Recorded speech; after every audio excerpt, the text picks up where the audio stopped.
Hello नमस्कार दोस्तों, मैं सत्येंद्र सर आप सभी लोगों का स्वागत करता हूं हमारे इस यूट्यूब चैनल सत्येंद्र गुरुजी पे। दोस्तों, आज हम आप लोगों के लिए रीजनिंग के 15 अति महत्वपूर्ण प्रश्न के बारे में इस वीडियो में बताएंगे। इसीलिए आप लोग वीडियो के अंत तक जरूर बने रहिएगा। इस वीडियो में आपको किस तरीके के प्रश्न के बारे में बताएंगे दोस्तों, जैसे कि प्रश्न हम लोग के सामने दिया है। प्रश्न है 4 के विपरीत संख्या ज्ञात करें। 4 के विपरीत संख्या ज्ञात करें। जैसे कि यहाँ पे जो 4 बिंदु आप लोगों के सामने दिख रहे हैं ना, इसके विपरीत फलक पर कितना बिंदु होगा, इसके लिए 4 ऑप्शन दी गई है। यानी कहने का मतलब जिस पे 4 है ना, इसके अपोजिट सरफेस पे कितना बिंदु होगी वही बताना है। और भी प्रश्न है मेरे दोस्त, दी गई आकृति में सीधी रेखाओं की संख्या ज्ञात करें। जो यह आकृति दिख रही है, इस आकृति में टोटल सीधी रेखा कितनी है। सीधी रेखा, जैसे सीधी रेखा ये लाइन इस प्रकार से होती है, उसी प्रकार इस आकृति में कितना सीधा रेखा है। तो देखो, एक सीधा रेखा ई है, एक सीधी रेखा ऐसी है, यानी ऐसी कितनी रेखाएं सीधा बनेगी, इसके लिए भी 4 ऑप्शन दी गई है मेरे दोस्त। ठीक है, इसीलिए आप लोग वीडियो के अंत तक जरूर बने रहिएगा, क्योंकि ये सारे प्रश्न प्रीवियस पेपर का है, जो अलग अलग एग्जाम में कई बार रिपीट कर चुका है। क्योंकि कुछ सेट पैटर्न के प्रश्न होते हैं जो हमेशा पूछे जाते हैं मेरे दोस्त। और आपको मैं एक बात बता दूं, ये पार्ट नंबर हमारा 15 है दोस्तों। जिसने पार्ट नंबर 14 तक नहीं देखे हैं तो कृपया करके इस चैनल के वीडियो सेक्शन में जाकर जरूर देख लीजिए, क्योंकि सारे का सारे पार्ट जो है ना, वो मोस्ट इम्पोर्टेंट प्रश्न का है। ठीक है मेरे दोस्त, चलिए शुरू करते हैं पहले नंबर प्रश्न से। पहला प्रश्न आप लोगों के सामने है। क्या है प्रश्न, इस प्रश्न को तुम देखो। पहला प्रश्न, यदि 10 अगस्त 2020 को सोमवार था तो 31 दिसंबर 2020 को कौन सा दिन होगा। बड़ा ही मजेदार प्रश्न है मेरे दोस्त। क्या है, 10 अगस्त 2020 को सोमवार था तो 31 दिसंबर 2020 को कौन सा दिन होगा। देखो, सेम यानी कि एक ही वर्ष की बात हो रही है।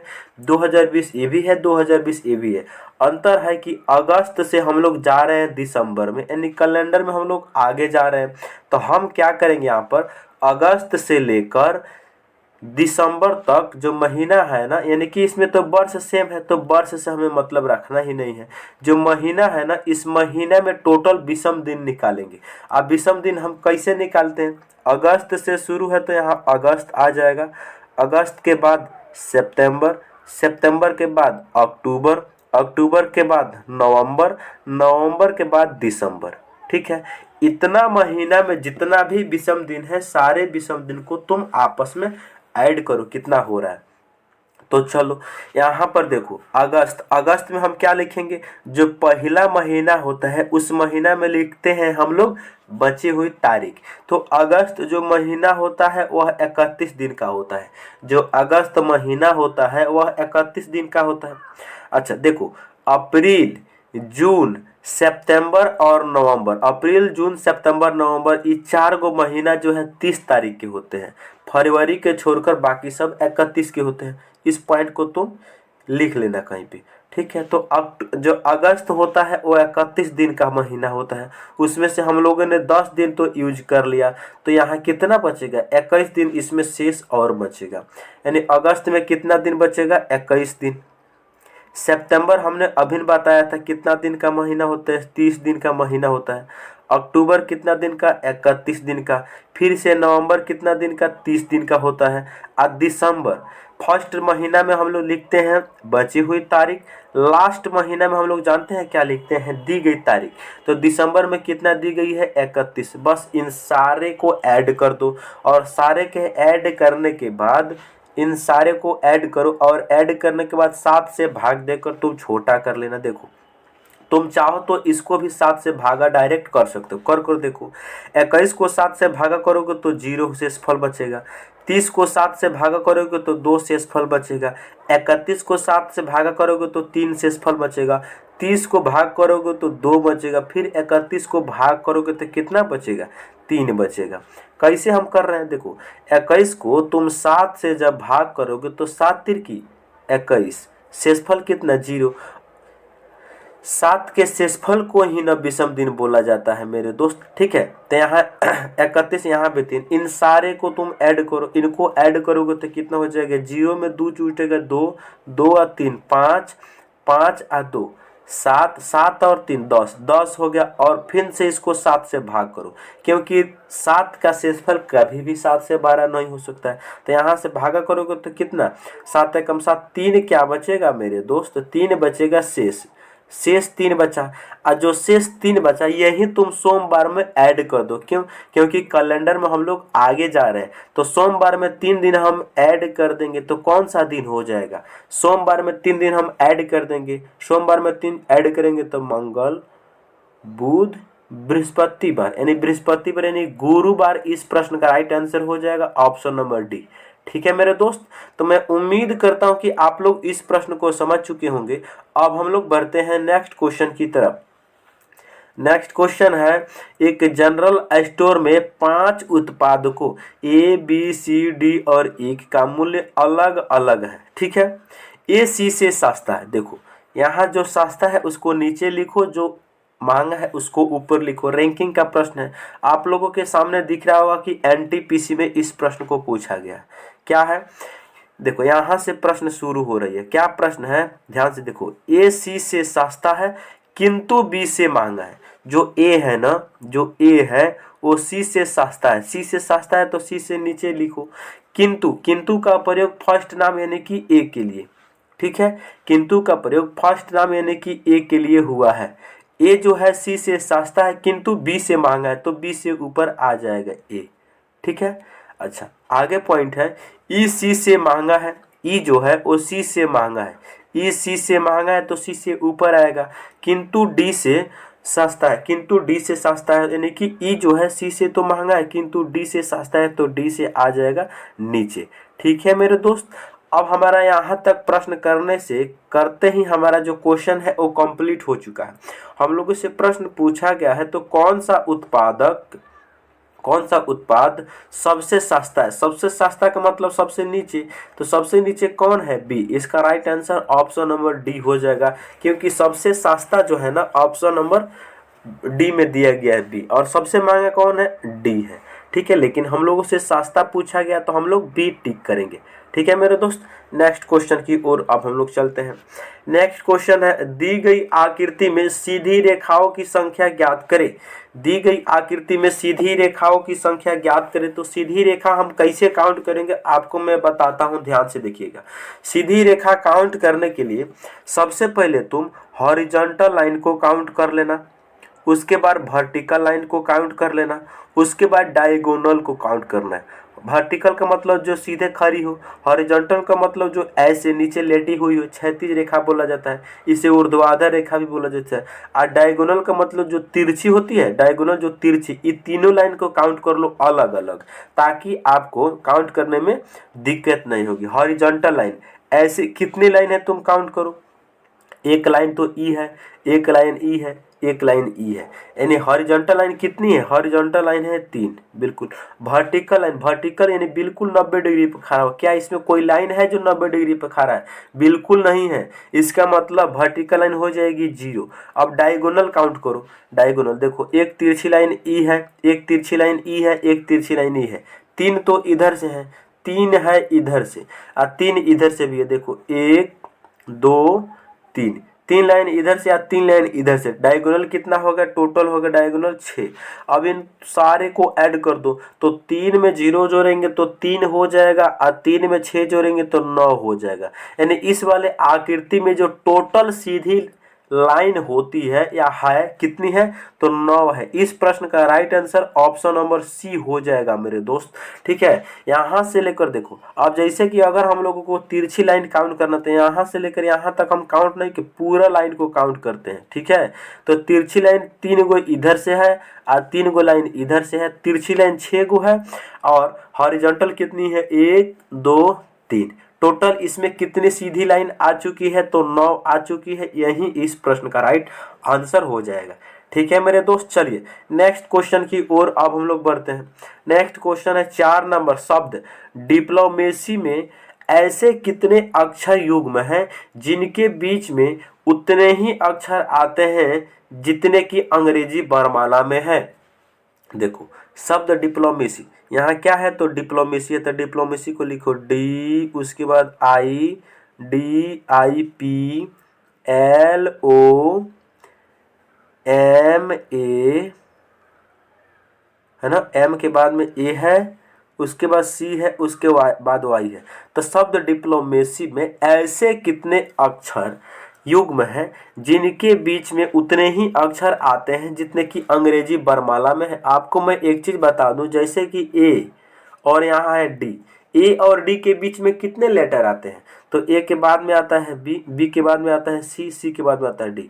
ए और डी के बीच में कितने लेटर आते हैं यहाँ पर तो 2 लेटर आते हैं। सेम उसी प्रकार यहाँ भी 2, अगर यहाँ पर हम पी और एम का योग जोड़ा बनाते हैं ना तो इनके बीच में कितने नंबर आए हैं, इनके बीच में जो लेटर आए हैं 2, ऐसा ही होने चाहिए। यानी अल्फाबेट में जिस प्रकार जितना होता है उतना ही इस वर्ड में होना चाहिए, तभी जाके उसको आंसर हम लोग काउंट करेंगे। चलो तो इसको हम सबसे पहले पेयर चेक करते हैं। कैसे, यहाँ डी से पढ़ना शुरू करेंगे, डी से पढ़ना शुरू करेंगे, डी के बाद ई एफ जी एच आई जे के एल, कहीं भी मैच नहीं किया तो इसका मतलब डी का किसी के साथ रिलेशन नहीं बनेगा, युग्म नहीं बनेगा। उसके बाद आई का देखते हैं, आई, आई को देखते हैं, आई, आई के बाद क्या आता है जे के एल एम, आई का रिलेशन बन गया एम से। देखो आई का रिलेशन बन गया एम से, आई का जो रिलेशन है वो एम से बन गया। कैसे, आई जे के एल एम, देखो यहाँ आई के बाद तुम देखो आई, उसके बाद जे के एल एम, आई का एम से बना है। आई और एम के बीच में एक्चुअल में कितनी लेटर होती है, 3 होती है, यहाँ पर भी 3 लेटर है, इसका मतलब आई का रिलेशन एम से बनेगा। इस प्रश्न का मतलब यही है।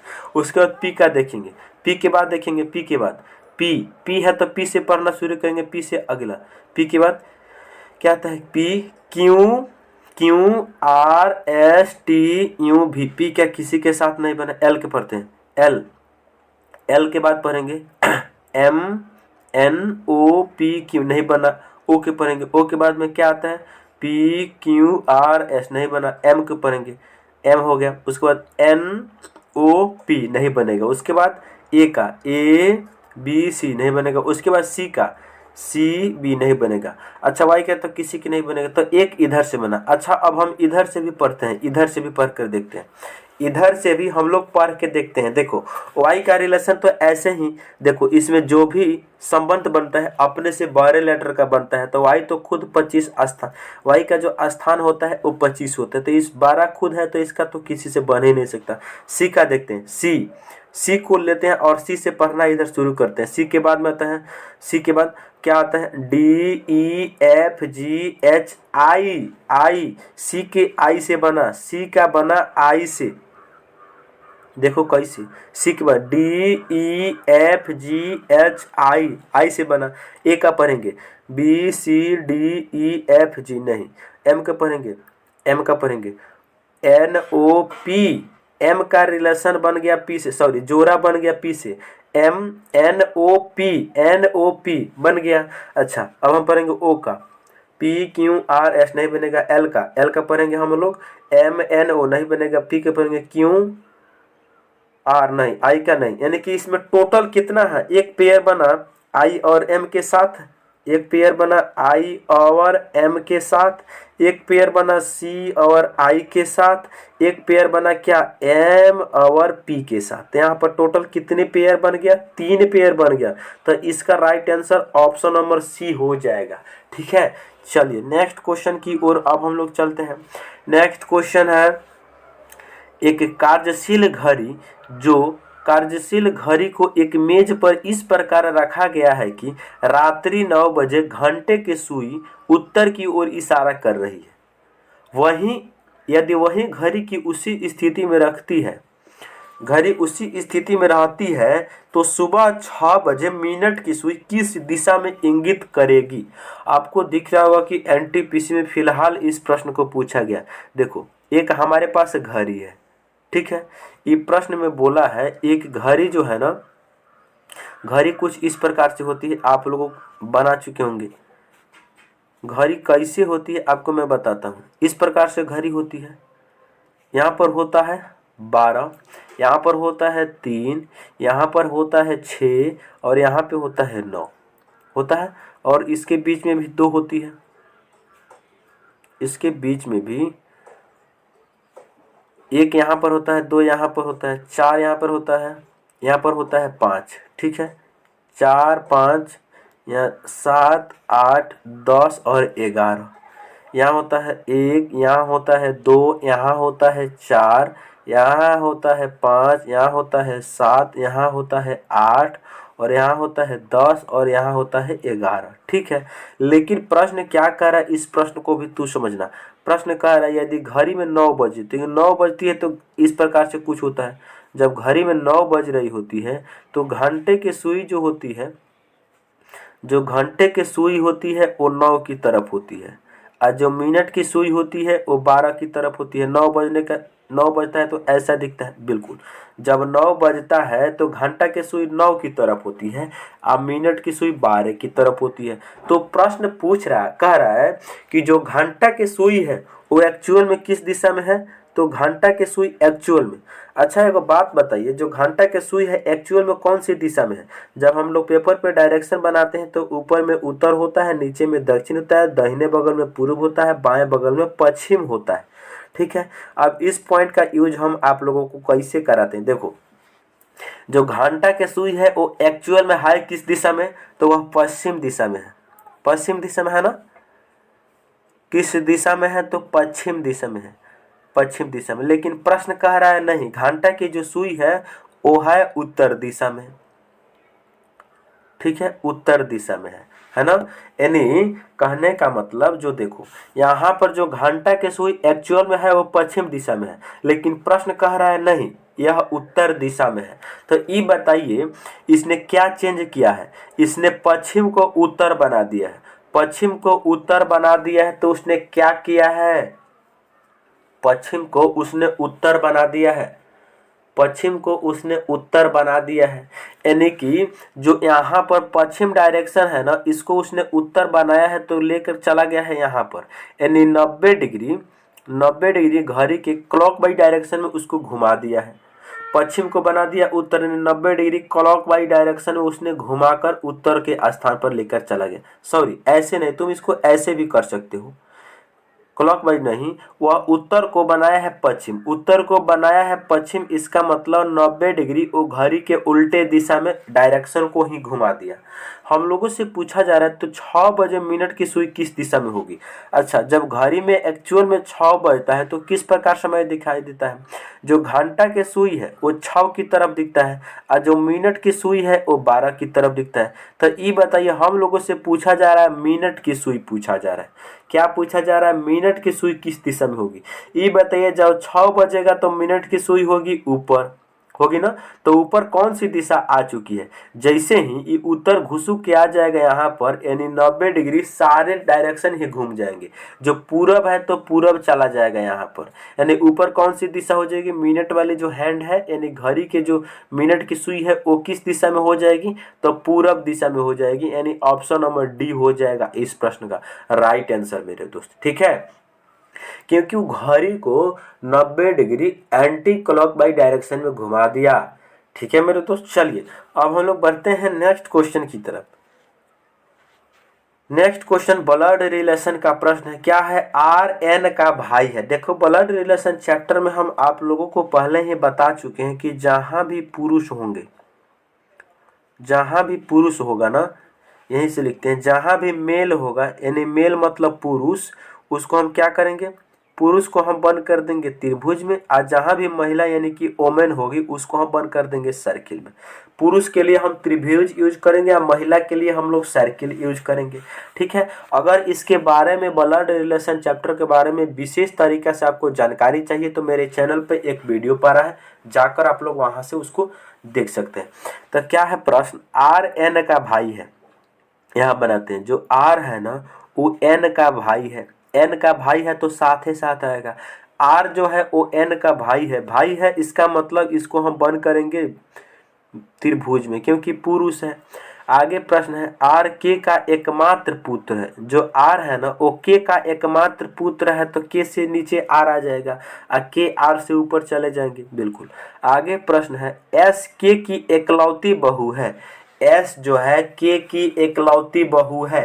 एस के की एकलौती बहन का मतलब जो के का बेटा आर है इसकी पत्नी, तो इसकी पत्नी बनाना होगा एस। एस के की एकलौती बहू है। एस जो है ना वो के की एकलौती बहन है, तो यहाँ पर हम लोग बनाएंगे क्या एस, और एस को बनाएंगे आर की पत्नी, तभी जाके ये बहू कहलाएगी। अब पत्नी है ना, एस क्या है, एस जो क्या है पत्नी है, इसीलिए इसको बंद कर देंगे हम वृत्त में क्योंकि ई पत्नी हो गई, आई हो गए शादीशुदा, तो इन दोनों के बीच में एक प्लस सिंबल का हम लोग यूज कर देते हैं। ठीक है मेरे दोस्त, चलिए आगे पॉइंट क्या कह रहा है उस पॉइंट को तुम पढ़ो। एन अब पॉइंट कर रहा है एन एस से किस प्रकार संबंधित है। जो एन है ना, अच्छा एक बात बताते हैं, यहाँ पर एक पॉइंट आप लोगों को मिसिंग है कि आर जो है के का एकमात्र पुत्र है, तो एन आर की क्या होगी, ये बहन होगी क्योंकि आर अकेले है भाई में, तो एन बहन होगी। अच्छा आगे पॉइंट है एन एस से किस प्रकार संबंधित है। जो एन है वो एस से किस प्रकार संबंधित है। जो देखो एस का आर क्या हो गए पतिदेव, आप पतिदेव के बहन है एन, तो पति के जो बहन होती है वो एक्चुअल में क्या होती है, ननद होती है। ऑप्शन नंबर डी इस प्रश्न का राइट आंसर हो जाएगा। ठीक है मेरे दोस्त, हमने इस प्रश्न को एक बार और समझाते हैं आपको। आर एन का भाई है तो हमने भाई बना दिया। आर के का एकलौता पुत्र है, जो आर है ना वो के का एकलौता पुत्र है, तो हमने पुत्र भी बना दिया। आगे पॉइंट है एस के की एकलौती बहन है, तो आर की पत्नी बना दो एस। तो ये बताइए एन का एस से क्या रिलेशन है। देखो प्रश्न ने ही बोल दिया था कि जो आर है वो एकलौता पुत्र है, तो इसका मतलब एन क्या है, पुत्री है क्वेश्चन के अकॉर्डिंग। तो एन एस का कौन है, इसके एस के पति देव होंगे आर, आर के बहन एन है, तो ये बताइए इसके हस्बैंड के जो बहन होती है वो क्या होती है, ननद। Option number D. अगर ब्लड रिलेशन के बारे में विशेष जानकारी चाहिए तो आप लोग देख सकते हैं, वीडियो पड़ा हुआ है इस चैनल पर। ठीक है चलिए नेक्स्ट क्वेश्चन नंबर 7, श्रृंखला को पूरा करें। यहाँ पर जो सीरीज है 2 है, क्या क्या इसमें लॉजिक है, बस उस लॉजिक को तुम पा चलो। यहाँ पर 2 है, उसके बाद में क्या है 2 है, उसके बाद में 4 है, 2 के बाद में क्या आया है, तो 2 के बाद में 4 आ रहा है।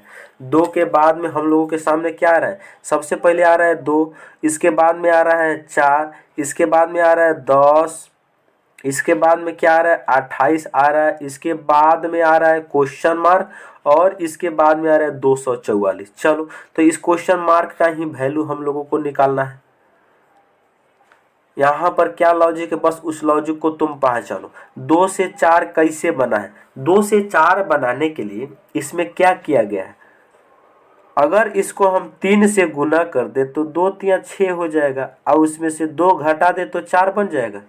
ठीक है बिल्कुल बन जाएगा। 2 3 6, 6 में से 2 घटेगा 4 बन जाएगा। सेम लॉजिक यहाँ पर भी है। 4 से 10 बनाया गया है, इसको हम लोग कर रहे हैं 3 गुना, माइनस का हम लोग कर रहे हैं 2। 4 को 3 से गुना करेंगे तो 12 हो जाएगा, 12 में से 2 घटाएंगे तो 10 हो जाएगा। ठीक है 10 से 28 बनाने के लिए क्या किया गया, इसको भी हम 3 से गुना करें और -2 कर दें, तो 10 3 30 - 2 28 हो जाएगा। सेम लॉजिक यहाँ पर भी लगा सकते हैं हम, इसको भी 3 गुना करके -2 कर सकते हैं। तो 28 का 3 गुना कितना होता है, यहाँ पर हम लोग करके देख लेते हैं। 28 गुना 3 कितना हो जाएगा, इसको करके देखो। 8 त्रिकी 24 के 4 हासिल कितना, 2 3 दूनी 6 2 8, 84 हो जाएगा। लेकिन इसमें से -2 करना है, तो -2 करेंगे तो कितना हो जाएगा, 82 हो जाएगा। यानी क्वेश्चन मार्क की जगह क्या आ जाएगा, 82। और जब यहाँ पर 82 आ गया तो ये लॉजिक भी सेटिस्फाइड होना चाहिए, इसको भी 3 से गुना करके -2 करना होगा।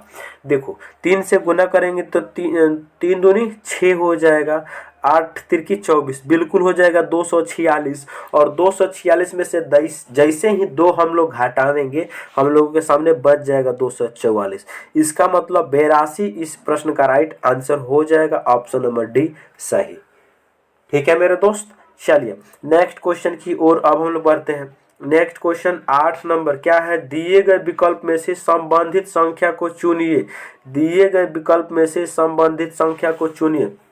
यहाँ पर क्या लॉजिक है, यहाँ पर है 2 8 9, 289 से उसने बनाया है 325। ठीक है, यहाँ देखेंगे 325 बनाया, उसी प्रकार 361 से हम लोगों को बनाना है क्वेश्चन मार्क, और क्वेश्चन मार्क का ही वैल्यू निकालना है। चलो यहाँ पर जो लॉजिक है थोड़ा सा टफ लॉजिक है।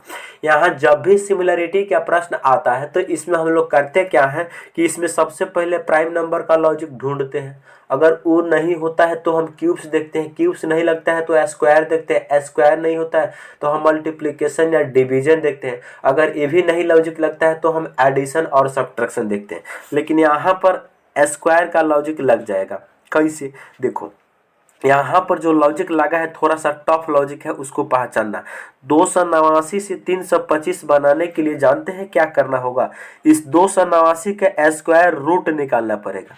सबसे पहले देखो 289 ऐसे ही ठीक है, इसमें प्लस क्या करना होगा, इस 289 का स्क्वायर रूट, इसका स्क्वायर रूट कितना होता है, 289 जो होता है वो 17 का स्क्वायर होता है, तो 17 लिखेंगे।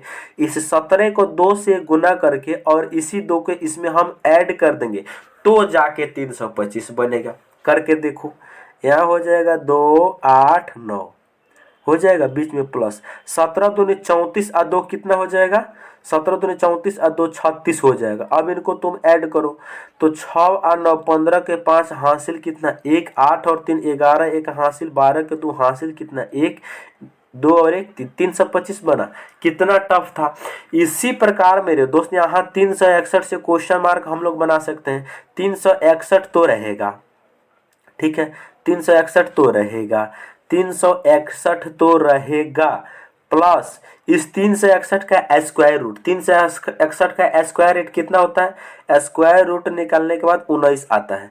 19 को हम 2 से गुना कर देंगे और इसी 2 को इसमें प्लस कर देंगे, तो ये हो जाएगा कितना 361 प्लस 19 दूनी 38 और 2 कितना हो जाएगा 41। इसको तुम ऐड करके देखो कितना हो जाएगा, ऐड करो 1 और 1 2 हो जाएगा, 6 और 6 कुछ गड़बड़ हो रही है क्या, देखो तो 361 प्लस इसका स्क्वायर रूट, 361 का स्क्वायर रूट कितना होता है 19 ही तो होता है। 19 गुना 2 आप प्लस 2, 19 दूनी 38, 38 2 40 हो जाएगा मेरे दोस्त, 38 2 कितना हो जाएगा 40। इसको तुम ऐड कर दो, इसको ऐड करोगे तो कितना हो जाएगा 1 हो जाएगा, 6 4 10 के 0 हासिल 1 हो जाएगा, 3 और 1 कितना 4। यानी इस प्रश्न का जो राइट आंसर हो जाएगा 401 हो जाएगा। और ये कौन सा ऑप्शन में दिया है भाई, ऑप्शन नंबर डी में दिया है मेरे दोस्त। ठीक है, तो इस प्रश्न का right answer option number A हो जाएगा। थोड़ा सा इसमें कैलकुलेशन दे दिया था मेरे दोस्त। ठीक है, चलिए देखते हैं अब हम लोग नेक्स्ट क्वेश्चन की तरफ।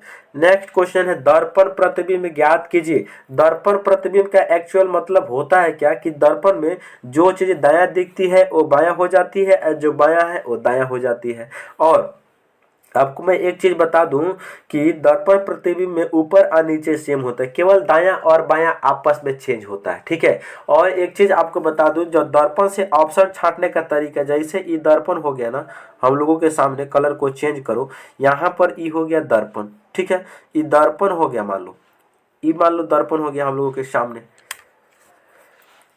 चलिए ये हो गया हम लोगों के सामने दर्पण, ये दर्पण हो गया ना, तो यहाँ पर जैसे कि ये त्रिभुज बना है, ये सर्किल बना है, तो इसका प्रतिबिंब कैसा बनेगा, सबसे पहले त्रिभुज बनेगा उसके बाद में सर्किल बनेगा।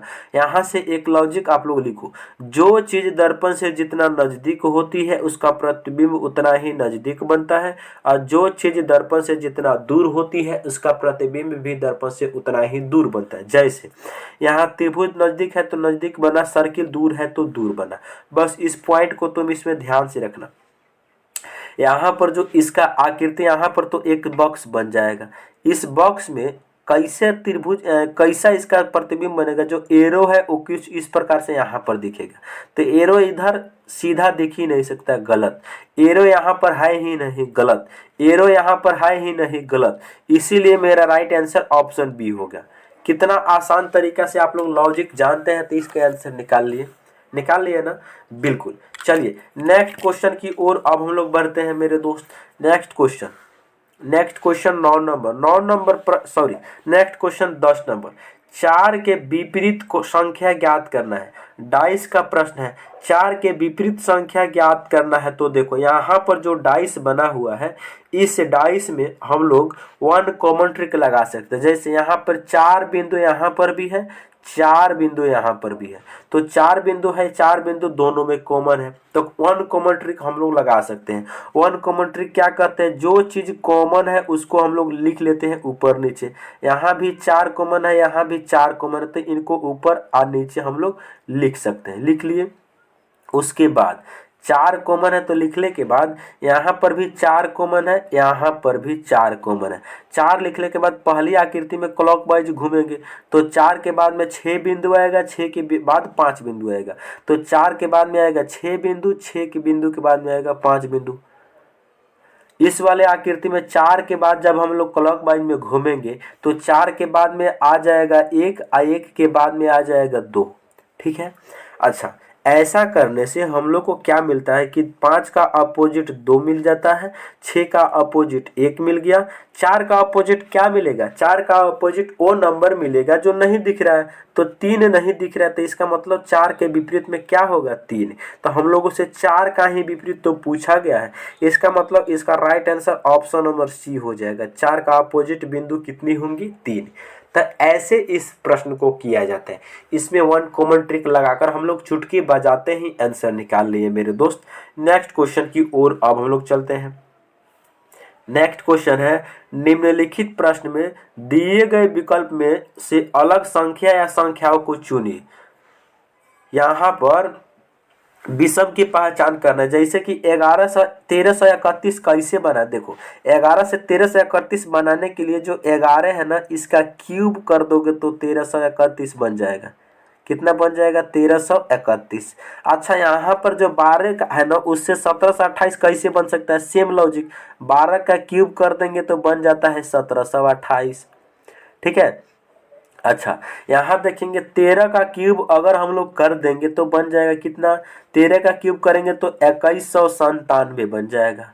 ठीक है। यहाँ 16 का क्यूब करेंगे हम लोग, 16 का क्यूब करेंगे तो कितना हो जाएगा जानते हैं, 16 का क्यूब करेंगे तो 4096 हो जाएगा मेरे दोस्त, 4096। जबकि प्रश्न में दिया है 4086, इसीलिए यही इनसे अलग हो जाएगा, क्योंकि इसके छोड़कर बाकी ऑप्शन में सेम लॉजिक फॉलो हो रही है, जबकि इसमें अलग है, क्योंकि 16 का क्यूब होता है 4096। अच्छा, एगो आपको बात बताते हैं बाबू, आप लोग रीजनिंग या मैथ के प्रश्न को करने के लिए आपको कम से कम 1 से लेकर 20 तक नंबर्स का क्यूब्स याद होनी चाहिए, और 1 से लेकर 30 तक पहाड़ा, और 1 से लेकर 30 तक स्क्वायर जरूर याद होनी चाहिए, तभी आप लोग रीजनिंग के नंबर वाले प्रश्न को आसानी से कर सकते हैं। ठीक है मेरे दोस्त। चलिए, तो यहाँ पर क्या लॉजिक था आप लोग अच्छे से समझ चुके हैं। बढ़ते हैं अब हम लोग नेक्स्ट क्वेश्चन की तरफ। नेक्स्ट जो क्वेश्चन है क्या है, इस क्वेश्चन को समझिए। दिए गए शब्द को अंग्रेजी शब्द के अनुसार नियमानुसार व्यवस्थित करने पर कौन सा अक्षर, कौन सा शब्द चौथे स्थान पर आएगा।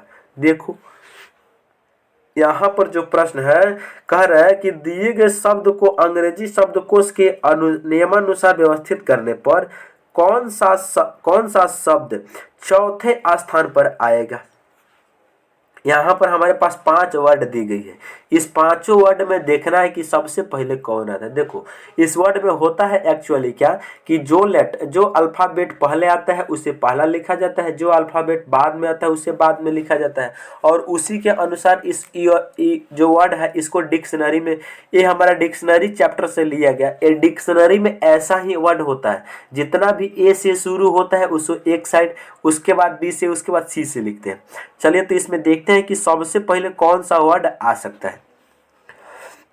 यहाँ हम लोग देख रहे हैं कि यहाँ पर AGE इसमें भी है, AGE इसमें भी है, AGE इसमें भी है, AGE इसमें भी है, AGE इसमें भी है, AGE। तो AGE के अनुसार तो हम नहीं बता सकते हैं सबसे पहले कौन आएगा। अच्छा, उसके बाद में हम लोग देख रहे हैं ए जी ई के बाद में एन है, ए जी उसके बाद में भी यहाँ पर भी एन है। अब 3 में देख रहे हैं ए जी, उसके बाद यहाँ पर आई है, यहाँ पर देख रहे हैं हम लोग ए जी, यहाँ पर क्या है आई है, यहाँ पर 5 नंबर में ए जी, यहाँ पर क्या है एन है। तो ये बताइए एन वाला वर्ड पहले आएगा कि पहले आई वाला आएगा। आई का जो स्थान होता है अल्फाबेट में वो 9 होता है और एन का होता है 14। ठीक है, तो इसका मतलब है कि सबसे पहले आई वाला आएगा। तो एन वाले वर्ड को अभी तुम फिलहाल छोड़ दो, आई वाले पर फोकस करो। यहाँ पर आई है, आई के बाद में यहाँ पर एस है 3 नंबर में, 4 नंबर में क्या है एस है। तो एस तक तो सारे में सेम है, तो एस तक तो हम बता ही नहीं सकते। अच्छा पहले बताइए एम है, उसके बाद टी है, तो इसमें 3 नंबर वाला वर्ड पहले आएगा कि पहले 4 नंबर वाला वर्ड आएगा? पहले आएगा 3 नंबर वाला वर्ड। क्यों? क्योंकि पहले 3 नंबर वर्ड में एम है, एम आता है, उसके बाद में आता है टी। तो पहले जो वर्ड आ जाएगा वो तीसरा आएगा, उसके बाद में आ जाएगा चौथा। ठीक है, चलिए नेक्स्ट। अब हम लोग कंपेयर करेंगे एन वाले में। अब देखेंगे ए में हम लोग देख रहे हैं एन के बाद में क्या है डी है, और दो वाले में हम लोग देख रहे हैं एन के बाद में क्या है टी है, 5 नंबर में देख रहे हैं एन के बाद में क्या है सी है। तो ये बताइए डी टी, एक में है डी, 2 में है टी, 5 में है क्या सी। तो ये बताइए डी टी सी में सबसे पहले कौन आएगा? सबसे पहले जो आएगा वो क्या आएगा? 5 वाला आएगा। सबसे पहले 5 वाला आएगा क्योंकि सी पहले आता है। उसके बाद में आएगा 1 नंबर वाला डी वाला आएगा। उसके बाद लास्ट में जाकर क्या आएगा? 2 वाला। लेकिन हम लोगों से पूछा गया है ऐसा करने से चौथे स्थान पर कौन सा आएगा? तो ई तीसरा आएगा पहले पे, ई आ जाएगा पहले स्थान पे, ई दूसरे पे, ई तीसरे पे, चौथे पे। चौथे पे कौन सा आया है? चौथा पे, चौथे नंबर पे कौन सा वर्ड आया है? तो पहला। तो पहला जो है ना एजेंडा, एजेंडा, एजेंडा किस ऑप्शन में दिया है? एजेंडा ऑप्शन नंबर बी में दिया है। इसीलिए इस प्रश्न का राइट आंसर ऑप्शन बी हो गया, क्योंकि चौथे नंबर पे यही आएगा। ठीक है मेरे दोस्त, चलिए नेक्स्ट क्वेश्चन की ओर अब हम लोग बढ़ते हैं। नेक्स्ट क्वेश्चन 13 नंबर प्रश्न है, यदि चिल्ड्रेन को कुट भाषा में LICHNERD लिखा जाता है तो मोमेंट को कुट भाषा में कैसे लिखेंगे? यहाँ से ई प्रश्न में क्या है, जैसे कि सी है, उसके बाद में एच है, उसके बाद में आई है, CHIL, उसके बाद यहाँ पर है DRE चिल्ड्रेन। चिल्ड्रेन को उसने किस प्रकार से लिखा है? तो उसने लिखा है LI, उसके बाद में H लिखा है, LIH, उसके बाद में C लिखा है। यहाँ पर क्या लिखा है? N लिखा है, उसके बाद में E लिखा है, उसके बाद में R लिखा है, उसके बाद में D लिखा है। लेकिन हम लोगों से क्या पूछा जा रहा है उसको तुम ध्यान दो। हम लोगों से पूछा जा रहा है कि इसमें क्या लॉजिक है। हम लोगों से पूछा जा रहा है जैसे MOVE VE, उसके बाद M है, उसके बाद में क्या है E है, उसके बाद में N है, उसके बाद में T है। इसको कैसे लिखेंगे हम लोग? तो यहाँ पर लॉजिक को पहचानो कि इसमें क्या लॉजिक है। तो इसमें देख रहे हैं हम लोग कि क्रॉस आधा आधा करके रिवर्स पैटर्न को लगा दिया, जैसे CHI 4 इधर 4 इधर, 4 4 को क्या किया गया है? देखो L को ला दिया है यहाँ पर, I को ला दिया है यहाँ पर, H को ला दिया है यहाँ पर, और C को ला दिया है यहाँ पर। 4 4 में क्रॉस रिवर्स पैटर्न लगा दिया। D चला गया सबसे लास्ट में, उसके पहले R है तो R, उसके बाद E, उसके बाद यहाँ पर आ गया है N। यानी कि यहाँ पर 4 4 को हम लोग ब्रेक करेंगे। M चला जाएगा यहाँ पर, उसके बाद में जाएगा O, उसके बाद में आएगा V, उसके बाद में आएगा E, ऐसे। तो सबसे पहले यहाँ पर आ जाएगा E, उसके बाद में आएगा V, उसके बाद में आएगा O, उसके बाद में आ जाएगा M। उसके बाद M चला जाएगा सबसे लास्ट में, E जाएगा, उसके पीछे N जाएगा, उसके पीछे या T आएगा यहाँ पर। तो यहाँ पर आ जाएगा T आ जाएगा, यहाँ पर आ जाएगा N, यहाँ पर आ जाएगा E, और यहाँ पर चला जाएगा M। ठीक है, तो इसका राइट आंसर जो होगा EVOM, TNEM किस ऑप्शन में है? तो ऑप्शन नंबर ए में आप लोगों के सामने दिख रहा होगा EVOM TNEM option number A में दिया गया है मेरे दोस्त। ठीक है, तो मैं उम्मीद करता हूं कि आप लोग इस प्रश्न को जरूर समझ लिए होंगे। आप लोग प्रश्न को रटिए नहीं, प्रश्न को समझने का प्रयास कीजिए मेरे दोस्त। क्वेश्चन नंबर 14 नंबर प्रश्न है, इस कागज को खोलने पर कैसे दिखाई देगा? इस कागज को खोलने पर कैसा दिखाई देगा, कैसा दिखेगा? देखो यहाँ पर हमारे पास एक टोटल इतना बड़ा सीट था। इस सीट को हमने आधा पर से ऊपर की तरफ मोड़ दिया, फिर जो आधा बचा इसको इधर से मोड़ कर हमारे पास इतना ही स्क्वायर में सीट बचा हुआ है। अब हम इसको खोलेंगे तो कैसा दिखाई देगा हम लोगों को बताना है। तो हम चलिए यहाँ पर 12 सी आकृति बनाकर उसमें हम आपको बताते हैं। हमारे पास इतना ही सीट बचा हुआ है ना, बिल्कुल। और हमको बताना है कि इसका प्रतिबिंब कैसा, सॉरी इसका जो खोलेंगे तो कैसा दिखाई देगा। यहाँ पर क्या बना है, तो यहाँ पर सर्किल बना है, यहाँ पर भी सर्किल बना है, यहाँ पर भी सर्किल बना है, लेकिन यहाँ पर क्या बना है, यहाँ पर बना है स्क्वायर। जब हम इसको सबसे पहले पीछे से सॉल्व करते हैं, जब हमने लास्ट में इधर से मोड़ा है तो हम इसको सबसे पहले इधर से ही खोलेंगे। तो इधर से खोलेंगे तो इस बेस पे खोलना होगा, तो इस बेस पे क्या करेंगे, हम मिरर लगा देंगे, मिरर। और इसका दर्पण प्रतिबिंब हम लोग आसानी से निकाल सकते हैं। इसका दर्पण प्रतिबिंब बना दो तो एक सर्किल यहाँ बन जाएगा, एक सर्किल यहाँ बन जाएगा, एक सर्किल यहाँ बन जाएगा, जो चतुर्भुज यहाँ पर है ई चला जाएगा यहाँ पर। अब हम लोग नीचे की तरफ खोलेंगे, तो नीचे की तरफ खोलेंगे तो इस बेस पे इसको हम खोल सकते हैं। इस बेस पे हम इसको खोलेंगे तो इस पर क्या करो, तुम दर्पण लगा दो, दर्पण इस पे लगाकर प्रतिबिंब बना दो। तो यहाँ पर हो जाएगा, यहाँ पर बन जाएगा स्क्वायर, यहाँ पर बन जाएगा ई वाला सर्कल, ई सर्किल, यहाँ पर ई सर्किल, यहाँ पर ई सर्किल, यहाँ पर ई सर्किल बन जाएगा। ठीक है, यहाँ पर बनेगा फिर से स्क्वायर, यहाँ पर सर्किल।